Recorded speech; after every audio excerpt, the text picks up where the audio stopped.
자, 여러분 가나안 정복 시대 같은 경우는 쉽게 얘기해서 그냥 여호수아서를 본다고 하면은 딱 쉽겠어요. 여호수아서. 가나안 정복 시대에는 보면 이러한 신학적 흐름이 있습니다. 그러면 창세기, 출애굽기, 레위기, 민수기, 신명기가 율법이에요. 율법. 율법은 바리새인들이 만든 613가지의 조항이 아니라 하나님께서 모세에게 주신 그 말씀, 십계명의 말씀을 풀어낸 말씀, 창세기, 출애굽기, 레위기, 민수기, 신명기, 이게 여러분 율법입니다. 율법의 말씀. 유대인들은 요 창출, 레민, 신 외에는 거의 성경을 안 보죠. 이 율법이기 때문에 핵심입니다. 이것으로 613가지를 늘린 게 바리새인의 율법이죠. 자, 창세기에는 이 율법서에는 하나님의 말씀뿐만이 아니라 이스라엘에 대한 언약이 많이 달려 있습니다. 아브라함의 하나님, 이삭의 하나님, 야곱의 하나님, 그들에게 하나님께서 언약 맺으시고 말씀을 주셨고 약속하셨죠. 너의 자손이 별같이 많아질 거야. 그리고 그 땅에 거주하라. 그 땅을 너에게 줄게 했던 그 언약이 이제 성취되는 부분이 바로 여호수아다. 그 여호수아는 너무너무 신나는 부분이에요. 하나님 말씀이 우리에게 땅으로서 성취되네. 여러분들 그런데 하나님의 복이 꼭 돈이나 물질로 주어지는 것이 아니라 이 땅이라는 형태로 많은 것이 있지만 그 중에 이스라엘인에게 가장 필요했던 게 거주지였습니다. 그 땅의 형태로 생명처럼 주어진 복의 형태가 이게 여호수아서입니다. 땅이라는 거는 복이면 땅인가 돈인가 그게 아니라 하나님이 함께하신 형태가 땅으로 드러나는 게 여호수아서의 그 복 땅이었다. 근데 여러분 하나님께서 항상 창출 레민신 율법서를 통해서 여호수아에게 말씀하셨고 항상 말씀하신 게 뭐냐면 언약이라는 건 쌍방입니다. 쌍방. 나중에 신약 가면은 쌍방이 아니에요. 예수님께서 일방적으로 우리를 사랑해 주신 거예요. 하지만 구약까지는 아직까지 쌍방입니다. 하나님의 언약을 인간도 같이 성취해 나아가야 되는 거예요. 하나님의 말씀을 즉 순종해야지만이 그 언약이 성취될 것이고 하나님의 말씀을 순종하지 않으면 여호수아 때 언약이 땅이 성취되지 않을 것입니다.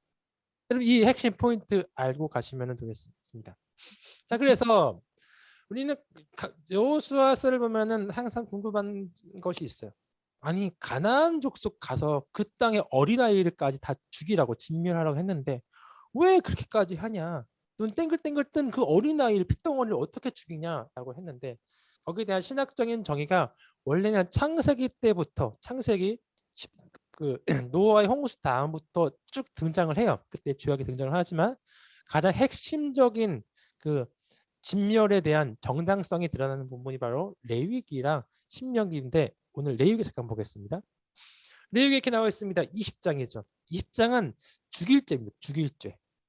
레위기 10장은 반드시 이런 죄를 지으면 죽여라 했던 그 죄인데 그것이 뭐냐? 그의 자식을 몰렉에게 주며 반드시 죽이래. 몰렉이라는 것은 자기네 아이를 몰렉에 줘서 불로 태우는 인신제사였거든요. 이게 이 말이 뭐냐면 가나안 땅에서 하고 있는데 너희들은 하지 마라고 하셨던 그 죄. 그럼 자식은 축복입니다. 근데 그것을 태운다. 자기 욕심 때문에 부모의 욕심 때문에 아이를 희생시키는 이런 거는 하면은 반드시 죽여라. 그런데 가나안 족속들이 하고 있으니까 가나안 족속들에 대해서 이렇게 말씀하시는 거죠. 두 번째 죄가 있습니다. 간음입니다. 간음. 이게 보면은 너무나 입에 담기 힘든 건데 아버지의 아내 이거는 뭐 엄마가 될 수도 있고요.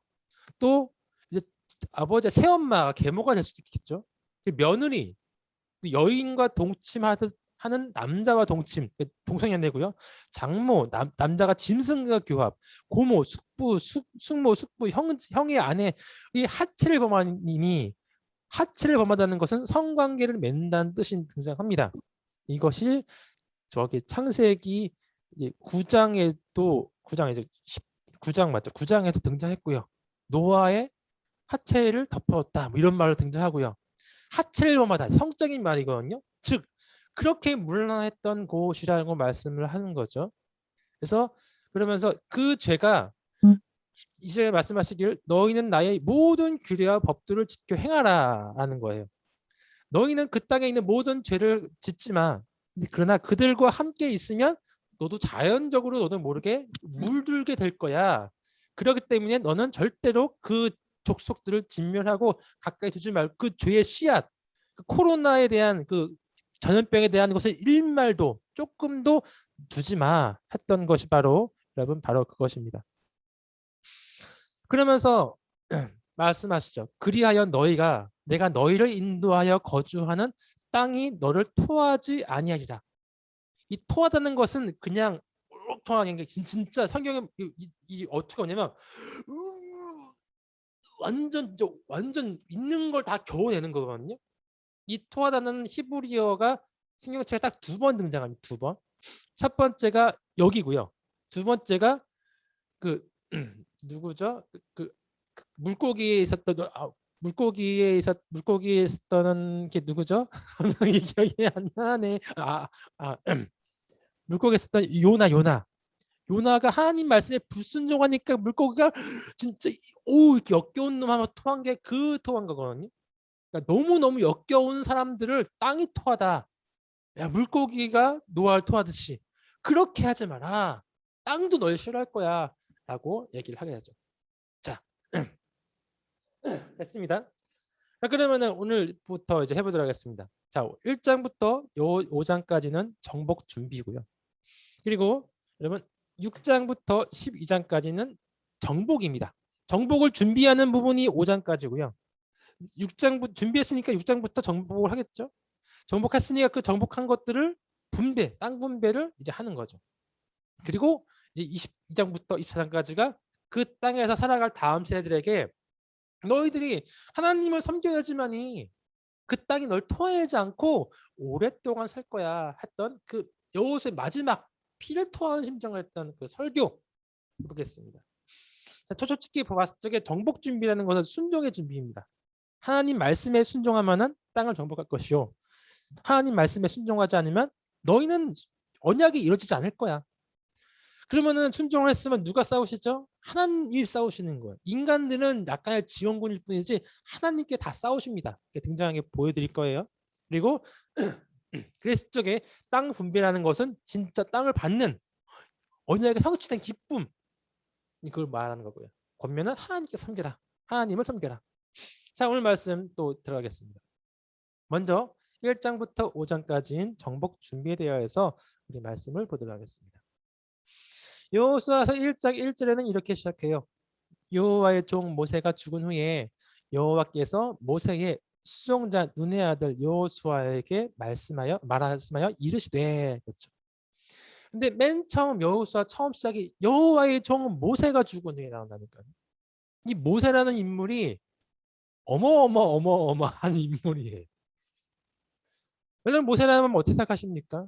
다른 사람들은 지금도 이제 유대인들은 하나님 예수님을 지방했을 적에 성전에 대해서 모세의 율법, 그 모세에 대한 권위를 어마무시하게 여기거든요. 최고의 선지자라고 여길 정도로. 모세라 따지면은 여러분 말도 안 되는 홍해를 가르는 기적을 베풀었고 함께 했죠. 함께 하나님 율법을 직접적으로 받고 하나님을 대면에 만난 자, 모든 전쟁을 승리로 이끈 자, 모세의 권위는 어마어마합니다.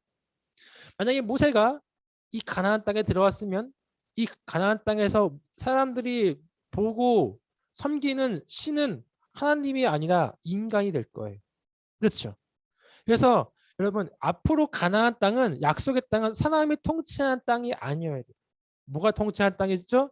바로 하나님의 말씀, 율법이 통치하는 때 인간의 주인이 아니라 하나님의 말씀으로 이루어지는 그 교회, 그것이 올바른 교회라고 하는데, 그래서 여호와의 종 모세는 절대로 가나안 땅에 들어가면 안 됐습니다. 자, 여호수아에게 하나님 말씀하시는 거예요. 근데 여호수아가 모세랑 굉장히 비슷한 면이 많습니다. 그런데 보니까 하나님께서 여호수아에게 1장에서 말씀하시길 그 땅을 가래요. 그냥 내가 너에게 주었대요. 싸우지도 않았는데 벌써 너희 땅이래. 주었대요. 너희의 영토가 되리라. 영토가 됐대요. 아니 싸우지도 않았는데 내가 너희를 떠나지 아니하며 버리지 아니하리니 이 백성에게 차지하게 하리라. 하나님이 싸우지도 않았는데 이미 줬대요. 그런데 그 조건이 나옵니다. 이렇게 줄 건데 너희들이 어떻게만 줄 거냐? 오직 강하고 극히 담대하여 나의 종 모세가 내게 명령한 대로, 모세가 명령한 것은 율법이에요. 그 율법, 상출 내민신 말씀이죠. 하나님의 말씀을 풀어낸 것을 모세가 대표적으로 한 겁니다. 그 율법, 모세가 아니라 율법을 다 지켜 행하라. 우러나 차려나 치우치지 말고 우상 숭배하지 말라는 것이죠. 흔들지 말라는 거죠. 그리하면 어디로 가든지 형통하리니, 이 율법의 책을 내 입에서 떠나지 말게 하며, 쉐마죠, 쉐마. 주야로 그것을 묵상하여 그 안에 기록된 대로 다 지켜 행하라. 그리하면 내 길이 평탄하게 될 것이며 내가 형통하리라. 내가 내게 명령한 것이 아니냐? 강하고 담대하며 하라. 두려워하지 말며 놀라지 말라. 내가 어디로 가든지 내 하나님 여호와가 너와 함께, 아브라함과 함께 했던 하나님, 이삭과 함께 했던 하나님, 그리고 예, 야곱과 함께 했던 하나님, 요셉과 함께 했던 그 하나님이, 모세와 함께 했던 그 하나님이 이젠 여호수아 너와 함께 해줄게. 이 말씀의 핵심 이겁니다. 이미 땅 너희 거야. 줬어. 조건은 뭐야? 말씀에 순종해라. 그러면 너희 것이다. 간단한 거죠. 여호수아는 이겁니다. 순종했을 적에 땅을 얻고요. 불순종했을 적에 땅을 못 얻습니다. 요게 그냥 포인트예요. 맞아요. 약속의 땅은 하나님 말씀으로 통치된 땅이구나. 인간이 아니구나. 나중에 여호수아도 사라져야 될 안개와 같은 존재이구나. 하나님의 말씀에 순종할 때, 그때 여러분 땅이 얻어지는구나. 하나님은 말씀에 순종하는 백성을 찾으신다. 그것 때문에 아브라함을 부르셨다. 놔두시면 되겠어요. 여호수아가 지금 여기 있습니다. 여기 시딤이라는 곳에 있어요. 보이시죠? 여기가 이제 요단강이고요. 요단 동편 땅인데 시딤에 지금 여기에 있어요. 여기 진을 200명 진치고 있는 거죠. 여러분 이 시딤에서 여호수아가 가나안 땅을 점령한 것은 그냥 무대포로 들어간 거 아닙니다. 다 전략이 있어요. 인천 상륙작전 아셨나요? 그게 이 가나안 땅을 여호수아가 했던 요 작전을 본 단계 인천 상륙작전입니다. 여리고성의 시팀이 여기 있는데 이제 여호수아 생각은 하나님께서 말씀하신 전략은 뭐냐면 중간에 그냥 갑자기 여기 요단강은 그때 못 건너는 곳이었어요. 그때 보여드렸지만 못 건너는 곳입니다. 원래 못 건너는 곳입니다. 상륙을 할 수 없는 곳이에요. 여길 들어와요. 그리고 중간 허리를 끊어버려요. 원래 이 북과 남이 북쪽 가나안, 남쪽 가나안인데 요 주력 군대가 두 개 있는 거 허리를 끊어서 전력을 분산시킵니다. 허리를 끊는다는 것은 적군의 정신적인 엄청난 타격을 줍니다. 나눠졌으니까. 그리고 비교적 약한 남쪽을 없애고 북쪽으로 올라가 북쪽 군대를 없애자는 게 여호수아와 하나님의 계획이었던 거예요. 그냥 무대포 가는 게 아닙니다. 다 전략이 있는 거예요. 근데 문제는 무엇이냐?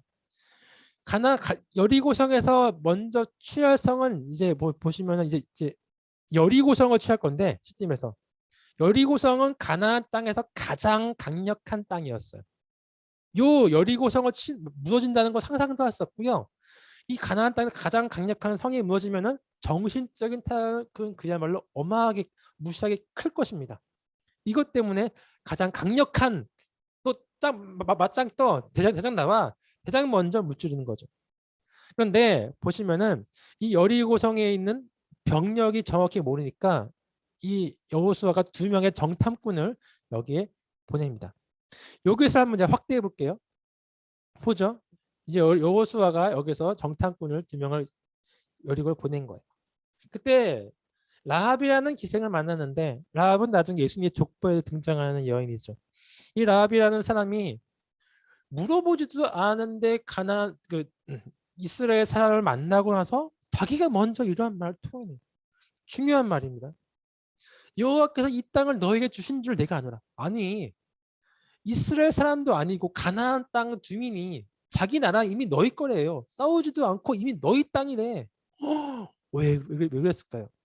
우리가 너희를 심히 두려워하여 벌써 두려워했대요. 싸우기 전에 이미 게임 끝난 거예요. 이 땅의 주민들이 다 너희 앞에 간담이 녹았나니 그게 이스라엘 사람 잘 싸서 그런 것이 아닙니다. 여호와께서 여호와죠. 너희 앞에서 홍해의 물을 마르시게 한 일 팩트입니다. 사실이죠. 말도 안 되는 일을 행하니까 너희의 신이 우리의 가나안 땅의 우상보다 더 강력하구나 인정할 수밖에 없는 것이었어요. 아모리 사람 두 왕은 시혼과 옥에게 행하신 일, 곧 그들을 전멸시킨 일. 여러분 이 요단 동편에 두 큰 왕이 있었는데 시온과 옥이었습니다. 어마무시하게 강력한 세력이었는데 모세가 무찌르려 버렸죠. 그러니까 이것만으로도 동쪽에 있는 큰 세력이 이미 패했고 홍해에 물이 많은 거는 도저히 상상도 할 수 없는 일인데 고작 그 방황하는 민족이 다 해내버렸어요. 야 이것은 신이 도우신다. 우리 이미 졌어. 이제 이스라엘 사람들은 뭐냐 믿음만 있으면 순종만 하면 이미 여리고서 게임 끝난 것이었습니다. 근데 여러분들 소리를 켜고 들어보세요. 이제 영상을 보여드릴 건데 여호수아서 3장을 보면은 여호수아의 군대가 요단강을 건너서 여리고성으로 들어가야 되는데 그때 말씀이 이렇게 등장합니다. 요단이 곡식 거두는 시기에는 항상 언덕에 넘치니 물이 넘친다는 거죠. 물이 범람해서 건널 수가 없는 홍수와 같은 때인데 이제 영상을 보여드리겠습니다. 한번 보시고 가보도록 할게요. 체감하시면 되겠습니다. 실제 요단강입니다. 실제 요단강입니다.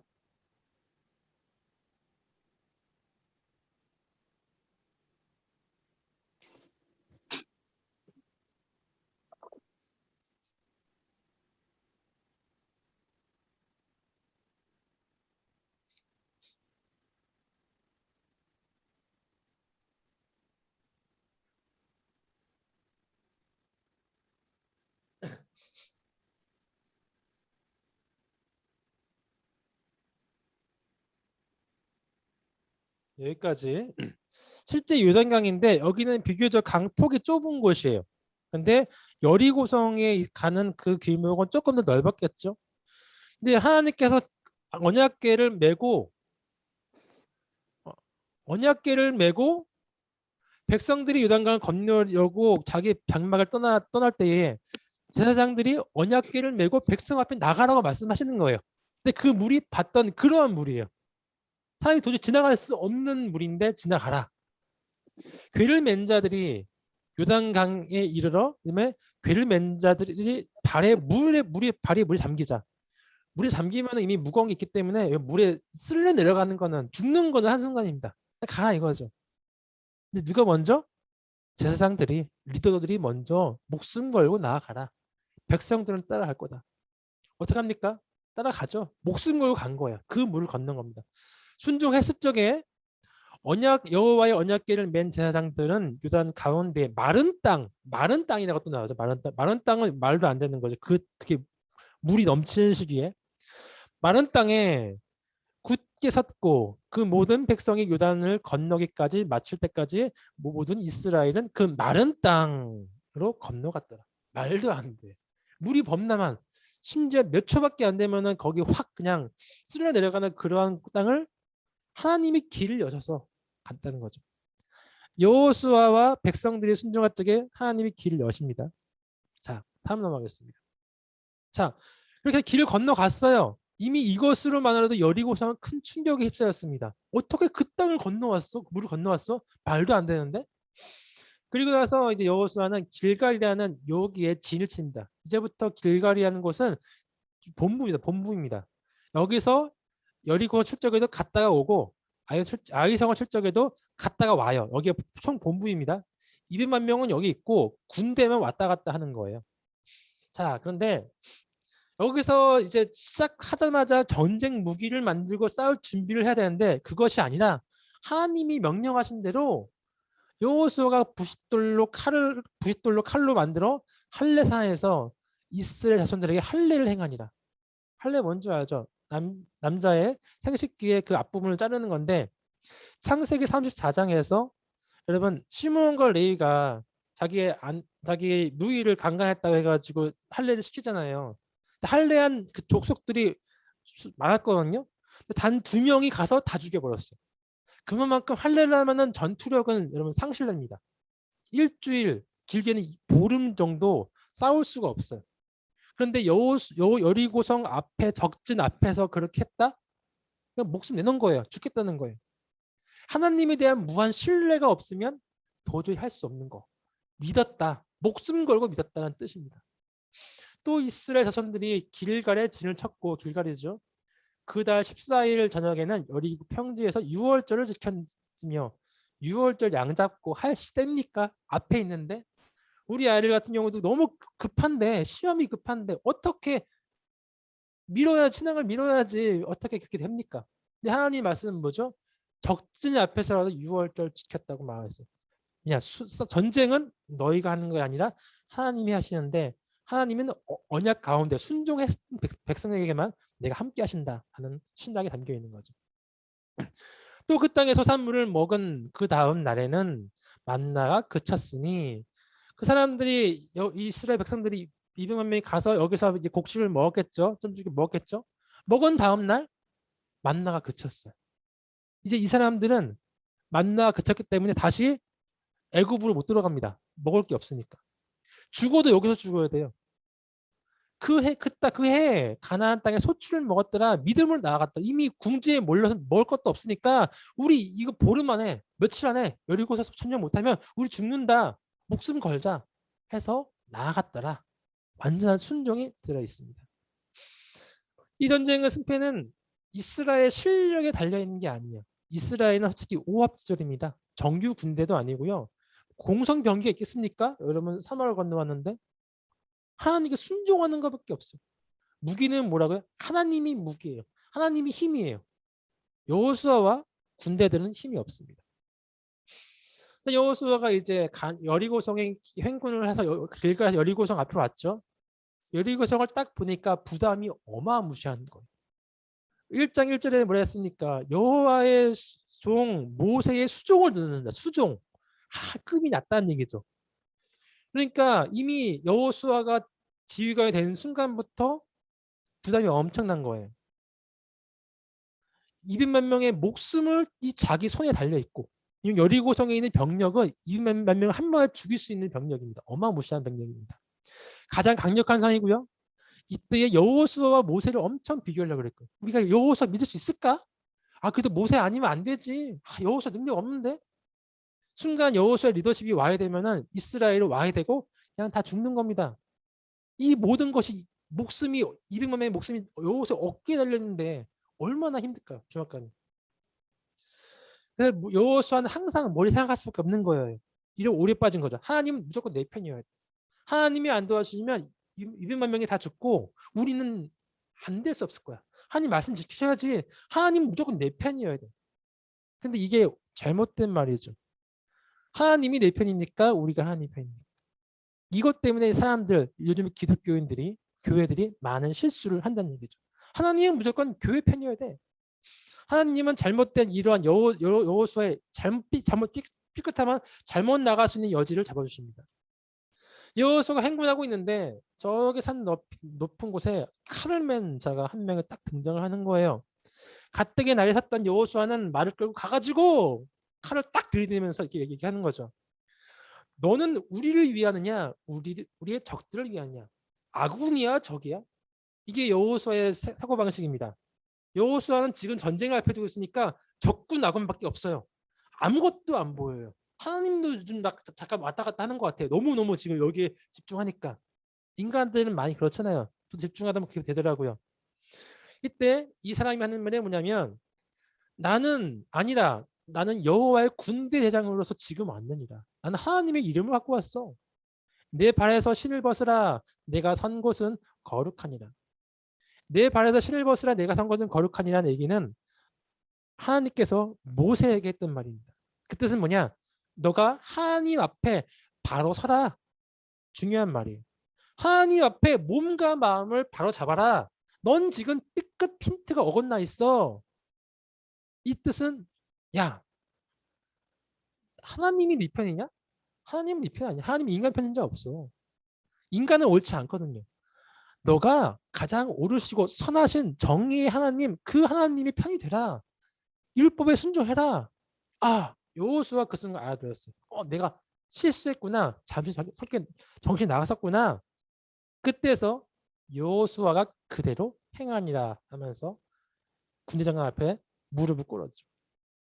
자기의 틀렸던 중심을 바로잡는 중요한 계기가 되었습니다. 맞아요. 어떠한 위험이 있다 하더라도 백성들이 준비해야 될 건 순종입니다. 백성들이 순종할 때 전쟁은 여호와께서 하시는 거예요. 백성들이 싸우는 게 아니에요. 즉 여러분 준비는 뭐라고요? 순종을 준비하는 거다. 전쟁은 하나님께서 하신다. 정복 준비는 순종하는 거다. 우리는 무슨 준비를 해야 될까요? 순종을 준비해야 되는 거죠. 하나님께 싸우시고. 자, 하나님께 싸우시는 것들이 이제 등장을 합니다. 가장 중요한 여리고성 전투였어요. 가장 강력했던 성이라겠습니다. 이 성 하나를 점령 못하면 이제 이스라엘 백성들은 모자 굶어 죽을 거예요. 만나가 그쳤거든요. 완전 요 지금 궁지에 몰렸습니다. 하나님께서 이 여리고성을 이길 수 있는 전법을 말씀해 주셨는데 황당합니다. 내가 여리고와 그 왕과 용사들을 내 손에 넘겨주었으니 이미 게임 끝났대요. 방법이 좀 우습습니다. 너희 모든 군사는 그 성을 둘러 성 주위를 매일 한 번씩 돌되 6일 동안 여세 동안 그리하라. 7째 날에는 그 성을 7번 돌며 나팔을 불 것이며 백성은 다 큰 소리를 외쳐 부를 것이라. 그리하면 그 성벽이 무너져 내리리라. 6번 돌고 7번 도니까 13번 도는 거죠. 13번 돌면은 그 가장 강력한 성 여리고성이 무너진다. 말도 안 되는 거죠. 말이 됩니까?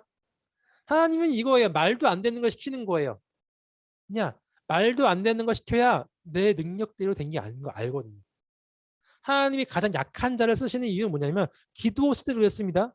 기드온 쓴 이유는 뭐냐면 가장 약한 족속에 가장 겁쟁이를 세워서 말도 안 되는 300명이 칼도 없이 횃불 항아리로만 싸웠다. 그들의 능력이 아니거든. 이것도 그들의 능력이 아니거든. 너희는 무조건 순종해. 너희 능력으로는 이미 못 이겨. 하나님이 싸우실 거야. 순종만 해라. 이거였죠. 여호수아도 알 겁니다. 자기들이 못 이긴다는 거. 그런데 순종의 마음으로 6일 동안 매일 한 바퀴씩 돌았고 7일째 7바퀴 돈 다음에 소리를 외쳤을 적에 그 성벽이 무너졌어요. 그리고 그 성에 들어가서 전투를 치렀는데 이스라엘 백성이 한 명도 안 죽었어요. 한 명도 안 죽었어요. 이에 백성이 외치고 제사장들이 은 나팔을 불매 성벽이 무너져 내린지라. 이것은 철저하게 이스라엘 사람들이 싸운 게 아니라 하나님 말씀에 순종할 때 하나님께서 싸우신 것이었어요. 우리가 스스로 살려고 그러고 싸울 적엔 너무 힘들죠. 나 하나님의 말씀에 순종해서 하나님이 싸우실 적에는 우리는 여러분 난리를 던 것과 같을 것입니다. 이를 통해 하나님 눈이 말씀하시는 것이 있습니다. 이것은 여리고성 전투에서 마찬가지고 이 이후의 전투에서 마찬가지로 적용될 법칙이에요. 우리가 하나님의 언약, 말씀, 율법 같은 말입니다. 율법, 창출, 레민시를 말하는 거죠. 모세가 써준 그 율법을 다 지켜 행하면 하나님도 언약을 지켜줘서 땅을 주실 것이고 만약에 우리가 언약을 지키지 못하면 하나님도 언약을 지키지 아니하실 거예요. 확실한 거죠. 그런데 헤렘이라는 것이 등장을 하는데 헤렘. 이것은 여러분 그 신약 성경의 고르반이라는 거 아니에요? 고르반. 비슷한 거긴 한데 고르반이라는 것은 이거 예를 들어 이 핸드폰 하나님께 고르반 될 것을 했어. 아무도 건들지 마. 하나님께 성별된 거예요. 그런데 중요한 건 그 고르반을 바치지든 바치지 않든 마음 상관없어요. 대신 다른 사람한테 주지만 않으면 돼. 고르반이야. 내 거야 하면서 쓰지만 않는단 말이죠. 하나님 바치다면 상관없습니다. 강제가 아닙니다. 근데 헤렘은 다릅니다. 헤렘은 뭐냐? 하나님께 헤렘 그러면은 하나님께 봉헌된 거예요. 반드시 바쳐야 돼요. 안 바치면 저주받는 거예요. 하나님께 말씀하셨죠. 율법에 창출 레면식 율법에 오직 여호와께 온전히 바친 헤렘은 무르지 못하리라. 반드시 바쳐라. 서원도 헤렘입니다. 서원한 거 함부로 무르지 못한다. 함부로 서원하면 안 됩니다. 헤렘이 서원입니다. 자, 그런데 하나님 말씀하셨어요. 가나안 땅을 할 적에 너희는 온전히 그 가나안 땅 여리고성에 있는 모든 거 첫성인 첫 열매니까 첫 열매를 하나님께 온전히 바치고 어떠한 것이든 취하지 말고 고통당하지 말라. 그 바친 물건 손대지 말라. 여리고성은 하나님의 첫 열매이다. 첫 하나님 것이다. 아무것도 건들면 안 돼. 그런데 이스라엘 자손들이 온전히 바친 물건 헤렘이었는데 그것을 범죄했거든요. 이는 아간이 그 온전히 바친 물건을 가졌습니다. 여호와께서 이스라엘 자손에게 진노하시니라 불순종이 세워버린 것이죠.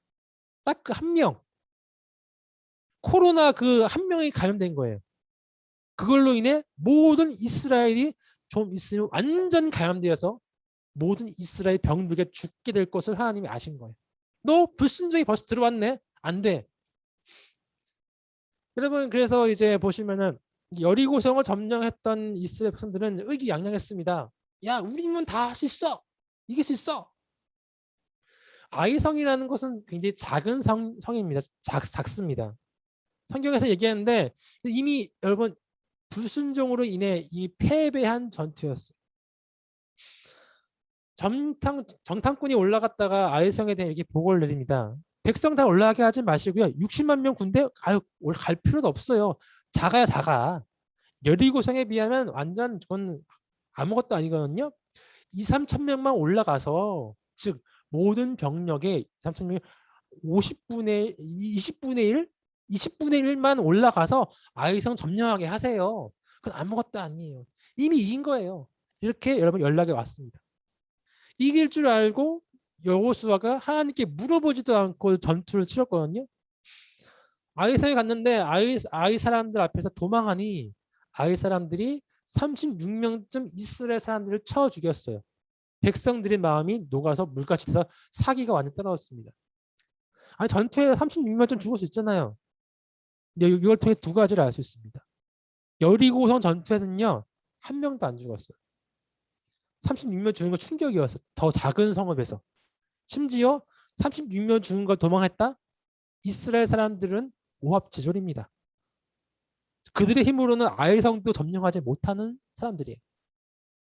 이때 여호수아가 참담했죠. 이길 줄 알았는데. 하나님께 나아가 웁니다. 울어. 슬프도소이다. 주 여호와여 어찌하여 우리를 아모리 사람의 손에 넘겨 멸망시키게 하셨나이까. 하나님 우리 그 땅 주신다면서요. 근데 왜 우리를 이렇게 멸망시키시려고 여리고성보다 20분의 1밖에 안 되는 성읍에게 우리 죽게 만드셨습니까? 하니까 하나님께 하신 말씀이 이스라엘이 범죄하여 언약을 어겼으니 도둑질하며 속이고 그 온전히 바친 헤렘 물건을 너희 중에 멸하지 아니하면 내가 다시는 너희와 함께 있지 아니하리라. 전쟁은 하나님께 속한 것입니다. 하나님이 안 도와주시면 이스라엘 사람들은 전멸하는 거예요. 반드시 너희가 불순종했다는 거죠. 그렇기 때문에 여러분 너희가 그 온전한 물건을 바치기 전까지는 너희 가운데 제하기까지는 내 원수들 앞에 능히 맞서지 못하리라. 너희는 아침에 너희 지파대로 가까이 나아오라. 여호수아는 하나님의 말씀대로 이제 제입뽑기를 통하여서 누가 그랬는지 찾아낼 생각이었습니다. 말도 안 되죠. 과학적이지도 않고 난 제입뽑기. 즉 제입뽑기라는 얘기는 무엇이냐? 하나님께서 너희들의 죄를 찾아내신다. 그 뜻인 거죠. 아마 아간이라는 사람도 60만 명 군인들만 한 거니까 제입뽑기 한 거니까요. 60만 명 중에 설마 내가 되겠어? 60만 명 분의 1인데 말도 안 돼. 이러고 있었을 것입니다. 먼저 12개의 지파가 옵니다. 르실데 유단납 갓 아이스 요베의 이죠. 루벤, 시므온, 레위, 유다, 단, 납달리, 갓, 아셀, 이스갈, 스불론, 뭐죠? 헷갈립니다. 있겠죠, 다 있겠죠. 12개 지파 나왔어요. 그 중에 유다 지파가 걸렸어요. 아간이 그러죠. 우연이겠지. 처음엔 그럴 수 있어. 이다음에는 지파였으니까 족속별로 유다 지파의 족속이 또 있습니다. 족속별로 이제 뽑습니다. 내가 걸리겠어 했는데 아간 있는 세다 족속이 딱 걸리고 설마 했는데 세다 족속에는 또 가족들이 또 구성원 있겠죠. 그중에 아간이 있는 삽디 족속이 가족이 딱 걸려버리고 그중에서 아간이 딱 걸려버렸어요. 아간한테 물어보죠. 너가 뭘 훔쳤냐? 신할산의 아름다운 외투, 여지껏 입어보지 못한 그 외투 한 벌과 은 200세겔과 그 무게가 50세겔 되는 금덩어리 하나를 훔쳤나이다. 하나님 뭐라 했죠? 제버리라. 싹 다 제버리라. 그 바이러스 같은 코로나 같은 그거를 제버리라. 아니면 모든 이스라엘이 여기에 물이 들 거야. 그래서 어쩔 수 없이 여호와께서 그 맹렬한 진노를 그치게 하기 위해서 여러분 그들을 다 모든 가족들과 그 모든 돈과 물건들을 다 없애버렸어요. 근데 괴로움이죠, 여러분. 범죄하였다 해서 죽은 36명 때문에도 괴롭지만 같은 족속을 죽이는 이스라엘도 아골골짜기 괴로운 거예요. 너 왜 내가 너 죽이기 싫은데 이렇게 했니? 알고 지내는 친구 사이인데 서로 괴로운 거예요. 범죄는 이런 겁니다. 서로 괴로워요. 근데 불순종을 제하지 않으면 모든 이스라엘이 다 병든다니까요. 불순종을 제하고 나아가니까 다시 순종을 나아가니까 아이성은 쉽게 점령이 되었어요. 진짜 쉽게 점령이 되었어요. 이 자세한 전투에 대한 것은 책을 읽어보시기 바래요. 복병이 있다 그러는데 예, 보시면 되고 시간이 없으니까 넘어가도록 하겠습니다. 어쨌건 한 번 정도 불순종의 이런 게 있었습니다. 이때 해야 될 것은 전투가 아니었어요. 다시 하나님의 말씀 율법을 다짐하는 시간이 필요했었어요. 그래서 신명기에 보면은 모세가 너희들은 그 땅에 들어가거든 두 산의 사람들을 놓고 축복과 저주를 선포하라 하고 했던 그 말씀이 있었거든요. 그 말씀이 이제 신명기에 나오는 몇 장이었더라? 신명기 28장의 말씀을 읽어주라 했던데 그것을 지급합니다. 아간이 범죄했으니까 다시 한번 하나님께 순종을 다지기 위해서. 자, 지파 절반을 그리 심사해 놓고요. 100만 명이죠. 지파 절반을 에발산에 놓는 거예요. 이게 실제 사입니다. 마주보고 있어요. 여기 보십시오. 100만 명이 올라가 있고 100만 명이 올라가 있고 여호와의 언약궤가 중간에 있고요. 그 중간에 있고 여호수아와 제사장들, 언약궤면 제사장들이 여기 있어요. 제사는 에발산에 있습니다. 이거 만들었어요. 거기서 이제 막 양 잡고 소 잡고 하는 거겠죠.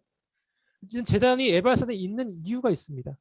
그리고 나서 여호수아가 축복과 저주의 말씀을 읽어주는데 그리심산에는 축복을 선포하고 에발산에는 저주를 선포해요.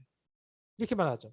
그 후에 여호수아가 율법의 책에 기록된 모든 것대로 신명기 28장에 말했던 그 말대로 축복과 저주하는 율법의 모든 말씀을 낭독하였으니 모세가 명령한 것은 낭독하지 아니한 것이 하나도 없더라. 이때 여러분 축복은 신명기 1장 28장 1절부터 14절까지고 저주는 15부터 68까지. 좋은 말은 조금이고 저주는 많아요. 왜 그러죠? 가나안 땅에 저주 여러분 그만큼 유혹이 많다는 겁니다. 가나안 땅에 들어간 이스라엘 사람들은 이미 저주 당할 수밖에 없는 힘든 상황에 놓여 있다는 거예요. 그래서 신신당부하는 거죠. 제단도 여기에 세웠던 이유는 뭐냐? 제발 저주하지 마라 했던 것처럼 그들의 죄를 사해달라고 하나님께 예배를 드린 것이었어요. 이들은 이제부터 하나님께 순종을 다시 다짐하고 나아가야 됐어요. 자, 이제 가장 강력한 성과 아이성을 점령했습니다. 이제부터 진짜 중요한 전투가 등장을 하는데 보시면은 아모리와 여리고성이 점령하고 아이성의 전투가 졌다는 이유를 갖고서 아모리 왕 족속 이 남부 가나안에 있는 많은 다섯 왕이 연합군을 만들었습니다. 그 수가 어마어마했어요. 기브온 바로 여기에 와서 아이성 앞에 와가지고 전투를 진치고 있는 겁니다. 이러니까 여호수아도 보니까 모든 구사 총 병력 60만 명 데리고 길갈 여기에 진치고 있는 거예요. 마주보고 있는 거죠. 그러면서 여기서 길갈에서 이쪽을 가고 있는 거예요. 그런데 여러분 솔직히 이번 전투 한 번만 잘못하면 여호수아는 전멸합니다. 그리고 알고 있어요. 암만 그래도 이미 이 땅에서 무기 만들고 준비가 잘 되어 있는 이 아모리 족속 다섯왕 총 남부 가나안 연합군을 이길 수 없다는 걸 여호수아는 알고 있어요. 예, 하나님이 말씀하시죠. 여호수아에게 두려워하지 말라. 왜 말씀하실까요? 여호수아가 두려워하고 있거든요. 우리 못 이기는데 이 전투를 해야 돼? 난 질 것 같은데? 하나님이 그러니까 두려워하지 마. 누가? 하나님께서 그들을 내 손에 넘겨주었다. 하나님이 싸우신다. 두려워하지 마. 말씀하시는 거예요. 여호수아는 자기 힘으로 안 되지만 하나님 믿고 전투 치릅니다. 여호와께서 누구라고요? 하나님께서 이스라엘 앞에서 그들을 패하게 하심으로 기본에서 크게 살육을 하였고 전투를 치르는데 하나님께 도와주심을 인하여서 여러 가지가 많아가지고 이스라엘 사람들이 이기고 있습니다. 그러나 여러분 이미 여기 기브온에 모인 이 남부 가나안 연합군은 어마무시한 숫자거든요. 조금 이긴다고 승패가 한 번에 나지 않아요. 수십만 명이기 때문에. 그렇죠? 100만 명, 100만 명끼리 싸우면은 하루 만에 전투 이게 쉽게 나지 않잖아요. 그런데 하나님께서 때마침 얘네들이 베토론 비탈로 도망을 쳤어요. 바로 옆으로. 도망을 치는데 도망치고 도망가는 사람들에게 하나님께서 큰 우박 위에서 돌덩어리가 떨어지는 하늘에서 그거를 맞고서 이스라엘 사람들 칼에 죽은 것보다 우박에 맞아 죽은 사람이 훨씬 더 많았어요. 한 번 전투에 패했고 도망가는 도중에 도망가는 그 군사들이 돌 맞고 또 죽고 그래도 수가 많았습니다. 이때 여러분 이스라엘 이미 승패는 지금 전투는 이스라엘 사람들이 유리해요. 이때 당시 가나안 사람들은 후퇴를 했어야 했어요. 후퇴. 100만 명에 낸 사람들이 하루 만에 죽을 일은 없으니까 후퇴를 해서 병력을 재집결하고 재정비해서 다시 다음 날 싸우면 가나안 땅 사람들이 이길 수 있습니다. 다 갖고 있는 무기, 전차, 병거 다 가지고 되니까요. 이스라엘 사람들은 없고. 그런데 후퇴를 할 수가 없는 거예요. 또 보면은 여러분 여호수아도 알고 있는 거죠. 지금은 이기고 있는데 내일 다시 싸우면 우린 진다. 이 승기를 잡은 이때에 못 싸우면 우린 진다. 근데 시간이 없는 거예요. 후퇴를 하게 되면 이유가 있습니다. 옛날에는 옛날이니까 날이 어두워지면은 밤이 되잖아요. 보이지가 않잖아요. 싸울 수가 없어요. 그럼 자연적으로 후퇴를 할 수밖에 없어요. 그렇죠? 싸우면 안 되죠. 근데 여호수아는 안 되는 거예요. 지금 안 싸우면 지는 거예요. 당장 후퇴를 하면 안 되고 지금 계속 하루 종일 싸워야 돼요. 그래 이길 수 있는 거예요. 여호수아가 명령을 하죠. 태양아, 너는 기브온 위에 머물라. 달아, 너도 아얄론 골짜기에서 그리할지라. 제발 빛이 떠서 이 전투를 승기를 잡은 이때에 다 죽여버려야 돼. 제발 이때 놓치면 안 돼. 했는데 하나님께 그 말씀 들어주십니다. 여호와께서 사람의 목소리를 들으신 이날 같은 날은 전에도 없었고 후에도 없었나니 이는 여호와께서 누구를 위해? 이스라엘 위해 싸웠습니다. 하나님께서 해와 달을 해서 이스라엘이 승기를 잡았을 적에 계속 싸게끔 해주셨어요. 이때 완전 다 끝난 거죠. 그리고 나서 남은 이 아모리 족속 5왕이 도망을 가서 막게다, 립나 도망갔다가 나중엔 다 진멸을 해요. 이것을 남부 가나안은 한 번의 전투로 승리했습니다. 남부 가나안은 이렇게 해서 전투가 끝났어요. 누가 싸웠다고요? 하나님께서 싸우신 거죠. 이제 북부 가나안을 점령해야 됩니다. 길거리에서 다시 재정비한 다음에 병력을 위로 이동시켰어요. 그리고 이제 여기가 어디냐면은 이제 메론 물가라는 곳에 모였는데 여기 있는 사람들 소문이 났습니다. 야, 남부 가나안 다 졌대. 다 모여. 하솔왕, 야빈, 마돈왕, 시므온왕, 악사방, 산지와 기네온 남쪽 아라바, 평지, 서쪽 돌의 높은 곳에 있는 왕들과 동쪽, 서쪽 가나안 족속들과 아모리 족속, 헷 족속, 브리스, 산지, 여부스 족속, 미마스 땅에 있는 헤브 산에 있는 휘 족속 한마디로 해변에서 말도 많고 병거도 많고 있는 사람 다 모인 거예요. 남부 가나안에 졌다고 생각하니까 황당해서 남부 가나안보다 훨씬 많은 사람들과 얕보지도 않게끔 말과 병거, 전차, 자기 갖고 있는 모든 무기들을 다 데리고 왔는데 여호수아가 벌벌 떱니다. 어떡하지? 이번에는 평지에서 메론 물가 평지에서 싸우래. 산지도 아니고 질 것 같아. 어떡하지? 하나님 또 말씀하시죠. 여호와께서 여호수아에게 이러시되 그들로 말미암아 두려워하지 말라. 이미 두려워 있으니까 말하는 거야. 두려워하지 마. 내가 이맘때에 내가 그들을 이스라엘 앞에 넘겨주어 몰살시키리니 누가요? 하나님께서 싸우실 거야. 너는 대신 순종할 것이 있어. 뭐냐? 너는 만약에 전쟁에 이긴 다음에 그들에게 포획된 말과 병거를 다 없애버려. 왜 그러죠? 사울이 이것 때문에 시험 들었죠. 가서 여러분 싸웠는데 거기 있는 좋은 것들 다 가지고 왔죠. 핑계 이거예요. 아, 나는 하나님께 좋은 거 드리려고요. 좋으니까. 요것도 마찬가지인 말과 병거라는 건 뭐냐면 힘입니다. 힘. 이거 가지고 다음 전투 때 쓰면 너무너무 좋아요. 다 없애라는 거예요. 왜냐? 그것이 있으면 그다음부터 하나님 의지하지 않고 세상만 의지하니까. 하나님은 철저한 순종만 하십니다. 세상 힘 의지하지 말고 하나님만 의지해라. 말과 병거 없애. 나중엔 그래서 다윗에게도 사울에게도 솔로몬에게도 말과 병거를 많이 두지 말라고 말씀하시죠. 세상 힘 의지하지 말고 하나님 의지하라. 하나님 의지하는 걸로 맨몸으로 나가 싸웁니다. 뭐 길게 나와 있지 않아요. 성경 보니까. 여호와께서 하나님께서 하는 거예요. 그들을 이스라엘 손에 넘겨주셨기 때문에 그들을 격파하고 여호수아가 여호와께서 자기에게 명령하신 대로 행하여 명령하신 대로 순종하여 그들의 말과 말 뒷발의 힘줄을 끊고 그들의 병거를 불살랐다. 오, 아까워 어떻게 완전히 순종한 거죠. 여호와께서 그의 종 모세에게 명령하신 것을 모세는 여호수아에게 명령하였고 여호수아는 그대로 행하여 여호와께서 모세에게 명령하신 모든 것을 하나도 행하지 아니한 것이 없었더라. 전쟁에서 이긴 비결이 뭐라고요? 순종했기 때문에 하나님이 대신 싸우셨다.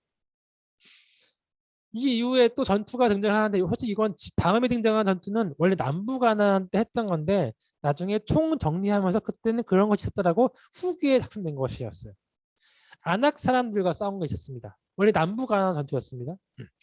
아낙 사람들이라는 건 그냥 거인을 얘기해요. 거인. 실제 아낙 사람들이 뼈라고 이렇게 보는 거죠. 옛날 사람들. 그래서 벽화도 보면 어마무시하게 크죠. 발 한 판 밟고 있습니다. 2배 정도 큽니다. 아낙 사람의 후손이 골리앗이라고 합니다. 골리앗. 자, 2배 크고 2m 60이에요. 2m 60. 2m 60, 2m 60, 80? 네, 그 정도 됩니다. 거의 뭐 저 2배 가까이 있는 사람. 제 키의 2배면은 힘은 3배, 4배, 5배, 6배 더 센 거죠. 게임이 안 됩니다. 그 사람들이 한번 먹대기 휘두르면 다섯 명 날아갑니다. 싸움이 안 되는 전투인데 여호수아 가서 이스라엘의 온 산지에서 아낙 사람들을 멸절하셨고 이스라엘의 땅에는 아낙 사람들이 하나도 남지 아니하였고 오직 가사와 가드와 아스도세만 남았다. 여기가 블레스 땅이거든요. 블레스 땅에 조금 남았었기 때문에 아직 골리앗이 아낙 사람들 이 자손들이 나오는 거죠. 하나님의 순종으로 결국 여러분 거인도 이겼어요. 이와 같이 여호수아가 여호와께서 모세에게 말씀하신 대로 그 온 땅을 점령하여 이스라엘 지파의 구분을 따라 기업을 주매 그 땅에 전쟁이 그쳤더라. 하나님께 순종을 했기 때문에 평화가 생겼다. 성경에 쉽게 등장하지 않는 말입니다. 전투는 끝났고 이제 땅 분배에 대해서 한번 보도록 하겠습니다. 이미 땅 분배하기 전에 유다강가 동쪽 편에는 루벤, 갓, 므낫세 반지파, 므낫세 반쪽만 땅을 차지했어요. 그 땅이 좋아 보였기 때문이죠. 어떻게 하나님이 주시기로 했던 땅은 아닙니다. 이 땅은. 어떻게 보면 약간 좀 아쉬운 게 가져간 거예요. 너무 급하게. 생일선물 빨리 주세요. 근데 좋은 거 받지 못하고 약간 좀 아쉽게 받아간 거예요. 이러면 안 됐는데 원래는요. 자, 여기에 실로라는 것이 있었거든요. 실로. 여기에 여호와의 성막이 있었습니다. 회막이 있었죠. 여기서 예배 드리는 거죠. 그리고 요 형막 요 앞에 여호수아 그들이 위해 실로에서 여호와 앞에서 제비를 뽑아 하나님 앞에서 제비를 뽑았습니다. 그리고 거기서 이스라엘 자손의 분파대로 그 땅을 분배했다. 근데 이거를 뽑은 비결은 그냥 뭐 돈 있는 사람, 힘센 사람 먼저 뽑아 좋은 거 가져가가 아니라 지파대로 12지파 공정하게 딸리는 사람 많으면 많이 가져가고 적으면 적게 가져가고 공평하죠? 지금의 주택 현실과는 다르죠? 제비를 뽑아서 가져갔다. 얘기하죠. 이 여호수아 13장부터 19장까지 계속 등장해요. 지파대로, 가족대로 제비를 뽑아서 계속 등장합니다. 그래서 이렇게 됐습니다. 아셀, 납달리, 스불론 이렇게까지 다 됐거든요. 므낫세는 지금 여기도 있고 여기도 있죠. 그렇죠? 두 군데가 지금 있습니다. 반반 갔습니다. 가시랑 르우벤은 여기 서쪽에는 없고요. 유다가 이쪽에 있고요. 자, 그런데 문제는 무엇이냐? 오직 레위 지파에게는 모세가 기업을 주지 아니하였으니 이는 그들에게 말씀하신 것과 같이 이스라엘의 하나님 여호와께서 그들의 기업이 되십니다. 여러분, 레위 지파에게 땅을 안 줬대요. 저도 참 속상해요. 하나님이 나에게도 땅을 주고 너도 이제 그렇게 해라라고 하시면 좋은데 나가서 일도 하고 교회 일도 하고 얼마나 좋아 하시면 좋겠는데 이렇게 하지 말라고 하셨어요. 하나님께 기업이 되었대요. 하나님이 인생을 책임진다고 하지만 하나님 인생 책임진다는 게 순탄하지 않더라고요. 저는 그냥 돈 받고 싶은데. 부모는 이 땅에서 레위 사람들에게 아무 분기도 주지 않았지만 오직 준 거는 거주할 성읍과 48개의 성읍과 가축과 재산을 위한 목토지만 주었어요. 그래서 48개 성읍이 이렇게 되어 있습니다. 이걸 보고 말씀하시는 분 계시죠? 아니 거주할 성읍과 목토지 좋네요. 땅 좋네. 이게 아니라 정원 딸린 집을 줬다. 주택인데 정원 딸린 강아지 키울 수 있는 그 정도. 텃밭도 못 기르는 못 키우는 그 정도의 최소한의 산책만 할 수 있는 땅 줬다. 그걸 주면 아시면 되겠습니다. 근데 이유가 있어요. 여러분, 백성들의 생명은 어디에 달렸을까요?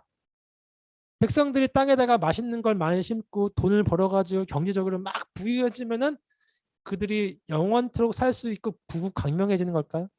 아니면 하나님께 나아가고 순종하고 하나님께 도와주셔야지 그 가나안 땅이 살 수 있을까요? 말씀드렸잖아요. 이 땅은 통로입니다. 북방왕 서방왕이 와가지고 이 땅을 끊임없이 지나가야 돼요. 하나님이 힘이 없으면 이 땅에 못 버티거든요. 이 땅에서 생명을 유지하려면은 생명은 땅이 아니라 하나님과의 관계, 하나님께 도와주셔야 돼요. 그러려면은 레위 사람들이 직무를 성실히 수행해야 됩니다. 하나님의 말씀을 증거해야 되고 그 다음 세대를 교육시켜야 되고 예배를 드려야 되고 예배와 말씀과 율법 순종의 모든 것이 달려있다는 거예요. 땅에 뭘 심고 땅에서 돈을 벌고 그것이 핵심이 아니라는 거예요. 하나님께서 그 레위인을 통해서 거룩해지는 거 그것이 하나님께서 그 땅에 너희를 영원히 살게 하는 비결이야. 그렇기 때문에 레위인이 끊임없이 예배를 드리고 말씀을 가르쳐서 가르치시고 판결을 내려야 돼요. 그 거룩함을 위해서. 만약에 레위인의 땅이 있다 생각합시다. 하나님 기업 주셨어요. 땅이 있어요. 어떻게 될까요? 만약에 저 같은 경우도 만약에 이중지구 하나 치면은 땅이 생기다 치면은 땅에다가 예배도 드리지만 점점 땅 쪽으로 마음이 기울 것 같아요. 땅에다가 곡식을 심어야지. 나 먹을 게 많아졌네. 더 심고 싶어지고. 땅에다가 과수원을 뿌리면 과일이 나오고 땅에다가 목초지에다가 가축을 기르면 고기가 나오고 얼마나 좋아요. 거기에 자기들 모르게 집중할 수밖에 없는 거죠. 근데 그러면 예배도 없어지고 점점 말씀도 희미해지고 순종 없어지고 결국 이스라엘은 멸망하게 될 것입니다. 하나님은 그것을 알기 때문에 레위인들은 오직 하나님의 말씀과 예배에 집중하게끔 이스라엘 자손이 여호와의 거제로 드리는 11조를 레위인에게 기업으로 주었으므로 내가 그들에 대하여 말하기를 이스라엘 자손의 기업이 없을 것이라 말씀하셨다. 즉 모든 12지파의 목숨은 레위 지파가 하는 예배와 레위 지파가 증거하는 그 말씀에 달려 있었다. 그를 통해 율법을 알고 율법에 순종을 해야 한다. 이것이 핵심이었어요. 11조는 어디에 쓸까요? 신명기 14장에 등장합니다. 매년 등장하는 11조는 레위인이 쓰는 거고요. 3년에 한 번씩 등장했던 또 걷거든요. 10분의 1은 3년에 한 번씩은 10분의 2를 걷는 거겠죠. 그러면은 레위인도 받지만 두 번째로는 이방인들, 거류하는 객들, 고아와 과부들, 힘든 사람들을 인해서 그들에게 주어라 라고 말씀하신 것이었어요. 11조는 첫 번째 레위인을 위해서, 두 번째 거류하는 객, 세 번째는 약한 사람들을 위해서 그들에게 복을 주어라. 그렇게 쓰는 것이라고 11조는 나와 있습니다. 자, 레위인이 만들었던 48개의 성읍이 있었는데 그중에 6개는 도피성을 만들었습니다. 도피성 여러분들 많이 들으셨죠? 부지 중에 실수로 죽인 자, 일부러 계획적으로 죽인 자 말고 실수로 죽인 자들이 도망가게 만드는 건데 이거의 핵심은 무엇이냐? 심판 하나님의 것입니다. 사람이 자기 마음대로 심판하면은 칼불이 나고 피불이 나서 이 땅은 피를 물릴 거예요. 그러지 말고 심판은 하나님의 것이니까 억울한 죽음이 있으면 하나님께 구해라. 그게 핵심 포인트였습니다. 넘어가겠습니다. 자, 땅을 분배받는 자손들이 앞으로 할 일들이 남았습니다. 여호수아가 한 것은 가나안 땅을 다 점령한 게 아니었어요. 가나안 땅에 있는 큰 왕들, 큰 병력들만 없앤 것이었어요. 이제 나머지 여호수아는 나중에 나이가 들거든요. 한 15년, 19년 정도 전투를 했는데 110세가 되고 이제 싸울 수가 없는 나이가 되었습니다. 나가 싸울 수가 없어요. 그러니까 그 다음 세대들에게 젊은 아들, 딸들에게 너희들이 땅을 받았지 이제는 너희들이 그 땅에 가서 소수 가나안 민족들을 마저 너희들이 점령을 해야 돼. 그 땅을 준 것이었어요. 맞아요. 가나안 땅에 남아있는 소수 토착민을 쫓아내야 돼요. 근데 그들과 결혼하고 그들과 같이 동거하면서 그들에게 뭐가 좋은 게 있나 보고 숭배하면 안 되는 거예요. 반드시 진멸하고 나머지 안 된 부분들의 정복을 완수해야 돼요. 그런데 그렇지 않았습니다. 이렇게 나오죠. 자, 대충 요약한 겁니다. 유대 족속들은 여부스 족속을 못 쫓아냈어요. 그리고 이제 요단 동편에 있는 르우벤 지파는 그술과 마아가라는 족속을 못 쫓아냈어요. 이들이 힘이 없는 게 아닙니다. 하나님께 나아가라 했는데 못 나가요. 못 나가요. 그렇기도 하고 그리고 또 알려드릴게요. 갓 족속은 그술과 마아가를 못 쫓아냈고요. 그리고 에브라임 문하세는 핑계가 뭐였어요? 그들은 철병거가 있으니까 나 무서워요. 안 될 것 같아요. 그냥 걔네들은 놔두죠. 조금밖에 없는데 내버려뒀어요. 문하세 족속에서는 얘네들이 가만히 있으니까 가나안 족속들이 별거 아니네. 여호수아 때는 강했는데 그 다음 세대 별거 아니네. 결심하고 그 땅에 작정하고 그냥 사는 거예요. 작정하고 별것도 아니네. 세상에 나아가서 승리할 수 있는 하나님의 백성들인데 하나님 말씀대로 못 나아가니까 세상 사람들이 우습게 보고 결심하고 누르기 시작하는 거죠. 다른 집합만 다른 땅을 점령했다고 그러는데 좋은 말씀인 것 같거든요. 좋은 말씀이 아니에요. 다른 지파가 갖고 있는 땅에 보니까 가나안 족속들이 센 거예요. 싸우기 힘드니까 조금 쉬워 보이는 다른 땅에 가서 다른 족속들을 밀고 그 땅을 간 거죠. 근데 핵심은 뭐냐? 하나님 주신 땅 기업 버리면 안 됩니다. 그 기업을 사수하고 그 땅을 점령을 완수해야 돼요. 그 땅 버리고 딴 데로 도망갔어요.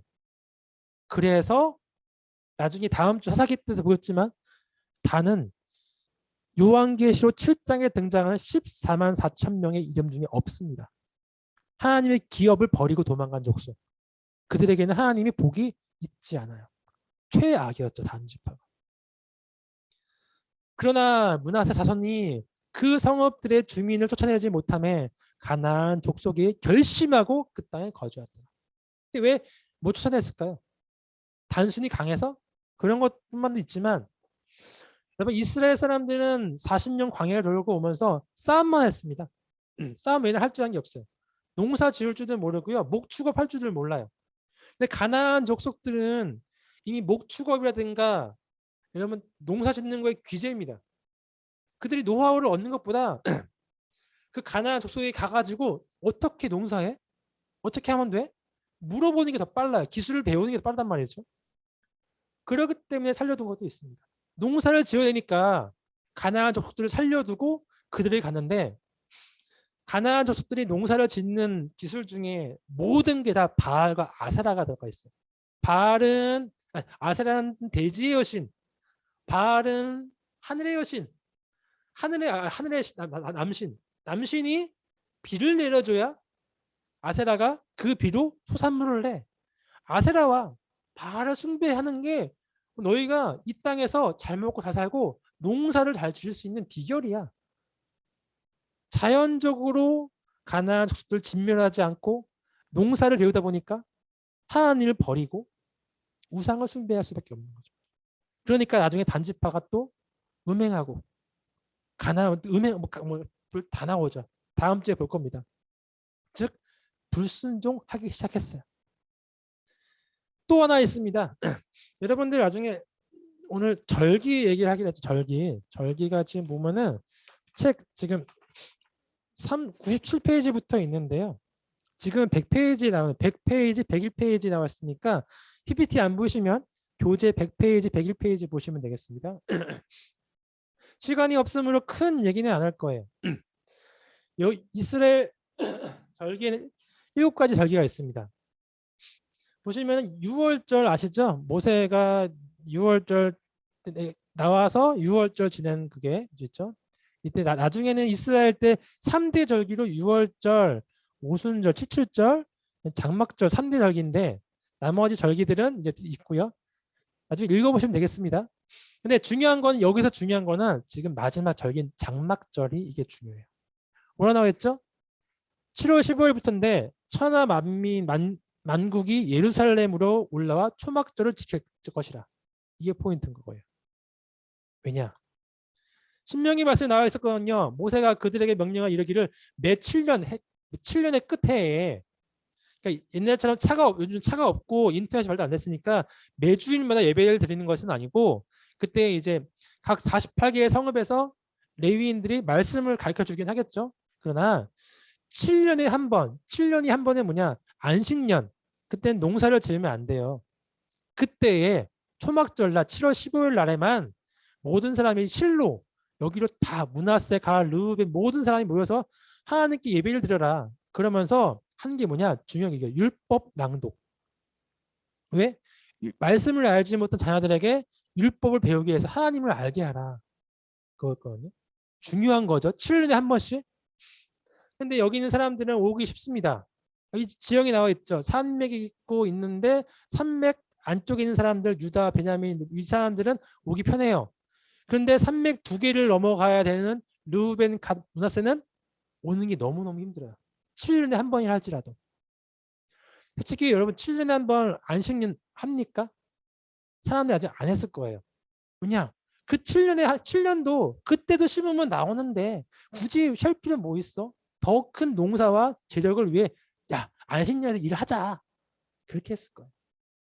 그렇게 삶에 바쁘고 교회가 멀다는 이유로 너 너무 멀어요. 그래서 교회 여기 못 가니까 근처에 교회 세울게요. 앳이라는 재단을 요단 동편 아마 여기쯤인 것 같아요. 여기쯤 세워요. 르우벤 자손과 갓 자손이 그 재단을 앳이라 불렀으니 우리 사이에 이 재단은 여호와께서 하나님이 되시는 증거라 함이었더라. 좋은 의미였어요. 너무 교회가 머니까 산 넘기 힘드니까 여기다가 성전 지을게요. 우리 여기서 예배드리겠습니다. 오늘날 따지면은 이제 온라인 예배라 볼 수 있겠죠. 멀고 피곤하고 그러니까 온라인에 간편하게 여기서 드릴게요. 좋은 의미 될 수 있어요. 근데 문제는 뭐냐? 결국에는 처음에는 그랬지만 유단 동편 지파들이 가장 먼저 타민족에 동원해서 사라져버려요. 그렇게 신앙의 편리함을 찾던 모든 지파들이 결국에는 그런 식으로 가다가 그것도 안 해버리고 이것도 이제 없어요. 어딘지 몰라. 이게 어딘지 정확히 모르니까요. 이것도 없어졌어요. 그리고 나서 여기는 완전 사라져버렸죠. 여러분 지금 온라인 예배라든가 신앙의 편리성 같은 경우에 좀 생각해 보셔야 됩니다. 편리한 건 맞긴 맞는데 이럴 위험성이 너무너무 커요. 특히 우리 자녀들은 여러분들은 안 그러더라고요. 우리 장모님만 해도 온라인 예배 정말 신실하게 들으십니다. 근데 이 다음 세대들은 그러한 신실함이 하나님 역사하심을 경험했을까요?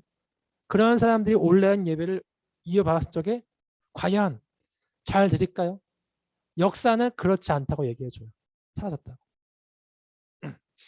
마지막 권면을 보도록 하겠습니다. 여호수아가 마지막 설교를 하는 거예요. 그러므로 너희는 크게 힘써. 이때 110세죠. 110세. 모세의 율법책에 기록된 대로 다 지켜 행하라. 그것을 떠나 우로나 좌로나 치우치지 말라.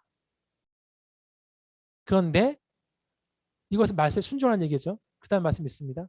만일 여호와를 섬기는 것이 너에게 좋게 보이지 않거든 너희 조상들이 강 저쪽에 섬기던 신들 우상이죠. 애굽 땅 신, 애굽 땅의 신을 섬기든 또는 너희가 거주하는 땅에 있는 아모리 족속의 신들이든 너희가 섬길 자를 오늘 택하라. 왜 이렇게 말할까요? 오직 나와 내 집은 여호와 섬기겠노라. 이 뜻은 여호수아가 가만 보니까 말년에 보니까 이스라엘 자손들이 하는 짓이 이미 불순종의 현실이 있거든요. 그들이 벌써 불순종하고 하나님 말씀 순종 못하는 있는 거예요. 실제로 여호수아에게 신앙 전수 받았던 요 할아버지 할머니들 아빠 엄마 잘 믿었습니다. 근데 그 다음 아들 딸들 신앙 말아 먹었어요. 끝났어요. 너희들 말고 이 다음 세대들이 불순종한다는 거예요. 이 다음 세대 아들 젊은 20대 30대 여호수아 함께 했던 사람들 말고 그 사람들이 벌써 순종 안 하는 게 보이는데 마음대로 해. 나는 하나님 섬길 거야. 그러자 그들의 아빠 엄마들이 얘기합니다. 아닙니다. 우리도 여호와 섬기리라. 그는 우리 하나님 신이라. 우리가 신앙교육 잘 시킬게요. 그런데 여호수아 말하기를 너희가 여호와를 능히 섬기지 못할 것은. 왜죠? 땅이 너무 좋아요. 삶의 현장에 나가서 일을 하고 일을 하면 할수록 벌어들이는 그 자급자족과 경제적인 부유해지는 그 돈의 맛을 알면은 하나님을 섬기지 못하는 거예요. 실제로 잘 사는 나라들일수록 신앙이 퇴보되는 게 있지 않습니까? 가나안 땅에 너희가 단물을 먹으면 결국 그렇게 될 거예요. 그는 거룩하신 하나님이시요 질투하시는 하나님이시니 너희의 잘못된 죄를 사하지 아니할 것입니다. 이들이 아닙니다.